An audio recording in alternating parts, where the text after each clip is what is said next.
en el aire, estamos con el doctor Carlos Spector. ¿Qué tal? Bienvenido al programa, doctor. No, gracias a usted por estar acá. Usted es secretario académico de la Facultad de Medicina y Ciencias de la Salud de la UAI y hoy está a cargo del doctorado en Ciencias de la Salud que tiene la Universidad Abierta Interamericana. Todos la conocemos por UAI, ¿no? Sí, es cierto.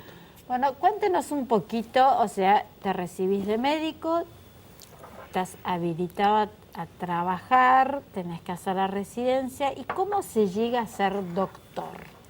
Bueno, en primer lugar, lo de estar obligado a hacer la residencia es relativo, porque no es mandatorio. El título de médico, después que uno se matricula, habilita a ejercer la medicina. Lo que ocurre es que para acceder a cargos, las exigencias que tienen los prestadores, llámese obra social o sistema prepago, es que alguien tenga la capacidad o la competencia para ejercer determinados tipos de especialidades y hasta aún la medicina general hoy como medicina familiar se considera una especialidad. La mejor forma de adquirir esas competencias es a través de una enseñanza sistemática que es la residencia, pero todavía no es obligatorio. Es uno de nuestros objetivos. Los académicos lo que quisiéramos es que las carreras se acorten un poco, la carrera de grado se acorte un poco, pero que para poder ejercer la profesión, aquellos que hayan cursado la carrera estén obligados a una especialización para poder adquirir las competencias precisamente para hacer una atención médica correcta. Ahora, la condición de doctor no es imprescindible para ejercer ni la profesión en ninguna de las especialidades. Es un título académico. El título de médico es un título habilitante para una función asistencial. Pero el título de doctor no es imprescindible, por más que a los médicos se nos llama doctores y no lo seamos. ¿Qué significa un título académico? Significa una jerarquía de aquellas personas que quisieran tener un aprendizaje disciplinar que les autoriza a hacer una investigación y generar un conocimiento nuevo. Digo, la ciencia se aporta un nuevo conocimiento a la ciencia. Exactamente. O sea que las universidades tienen en realidad tres funciones. La primera es la de transmitir, enseñar. La segunda función es la de generar conocimiento y eso es la investigación. Y la tercera función es volcarse a la comunidad de donde esa universidad proviene, que se llama extensión. Ahora, la mejor forma de hacer investigación sobre bases sistemáticas es hacerla a través de la generación de un trabajo de tesis o tesis doctoral, que es una investigación tutelada por el llamado director de tesis, donde el doctorando, que así es como se llama aquel que cursa una carrera de doctorado, cursa una serie de asignaturas, algunas de las cuales son obligatorias y ya están estructuradas dentro de la carrera, y otras son en forma de seminarios afines al tema de tesis que el doctorando elige. El doctorando elige el tema de tesis, elige el tutor de la tesis o director de tesis. Eso es aprobada por el director de la carrera y por un comité académico generalmente formado por gente expectable. Una vez que eso es aprobado, se inicia la carrera con asignaturas y luego está el tiempo de elaboración de la investigación, la presentación de la tesis y la defensa de la tesis. Ese es un proceso largo, al cabo del cual esta persona, este doctorando, adquiere el título de doctor. Bueno, ¿qué le da?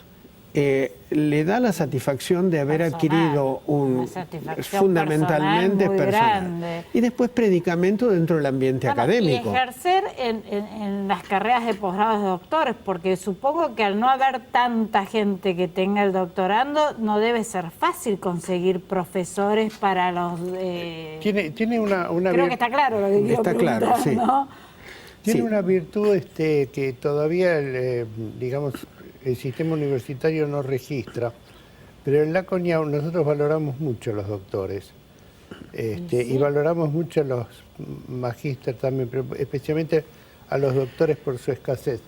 Entonces, cuando un posgrado tiene en su grupo de docentes varios doctores, o por lo menos uno, nosotros calificamos al grupo con un inconsciente nivel de calidad. Exacto.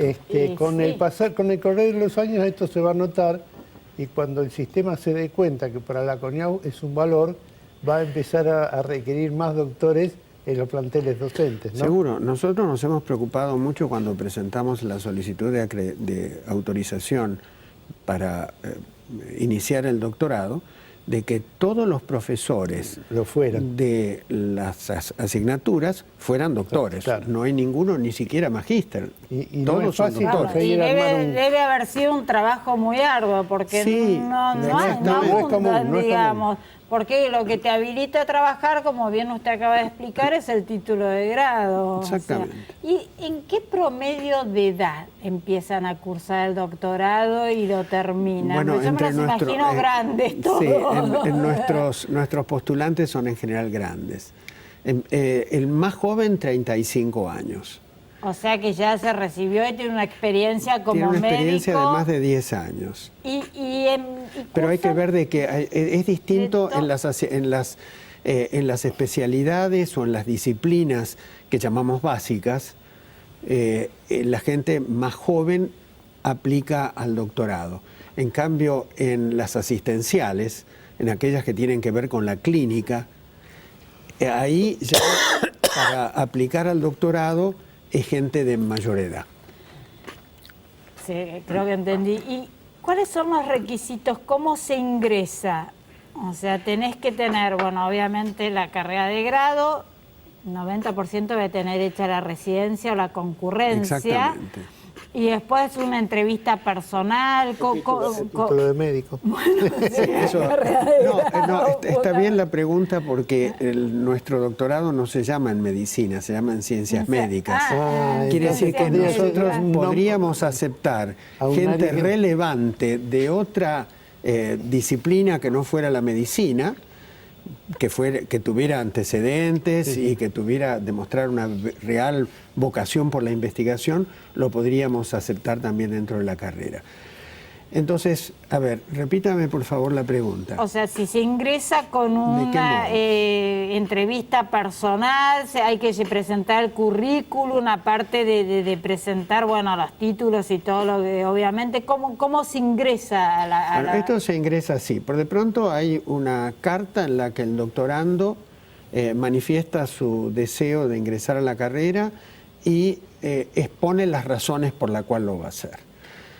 Acompaña su currículum, que debe tener ciertas características para que el comité académico infiera de que este hombre tiene verdaderamente vocación. Es decir, ¿qué ha hecho sobre eso? Sí, eso es cierto, pero hombre en el sentido genérico de ser humano. Fue un chiste. Una vez que el comité académico, que como ya dije antes está formado por gente expectable, reúne todos esos datos, convoca al postulante a doctorando y le realiza una entrevista. Y seguramente hace algunas preguntas incisivas para corroborar que sus deseos verdaderamente tienen sustento. Cuando ocurrió todo este proceso, el doctorando ofrece su plan de tesis y quién va a ser su tutor o director de tesis. Ahí el análisis es un poco más meduloso, porque no solamente el tema debe ser original y de interés, sino que además debe ser factible. Si yo quiero estudiar protones en Catamarca, seguramente no voy a poder, porque no hay quien genere protones en Catamarca.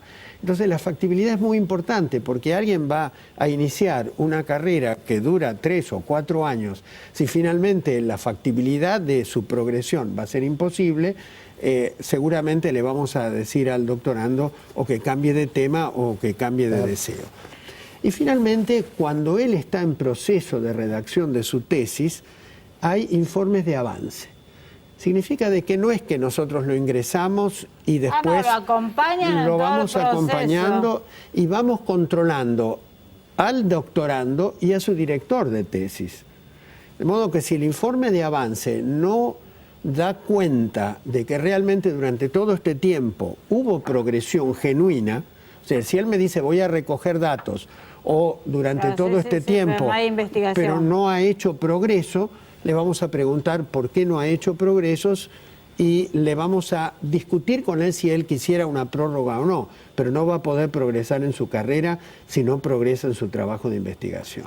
Realmente ha sido un placer tenerlo en el programa, creo que ya se nos fue el tiempo, es un programa riquísimo. Doc, no puedo hacer cierre hoy, se nos terminó el tiempo. Muchísimas gracias por haber estado hoy acá en Educación y Sociedad. Y a todos ustedes, como les digo siempre, este programa lo pueden volver a ver en www.educacionySociedad.com.ar. También estamos en Facebook y en YouTube. Nada, hasta la semana que viene, si Dios quiere. Chau.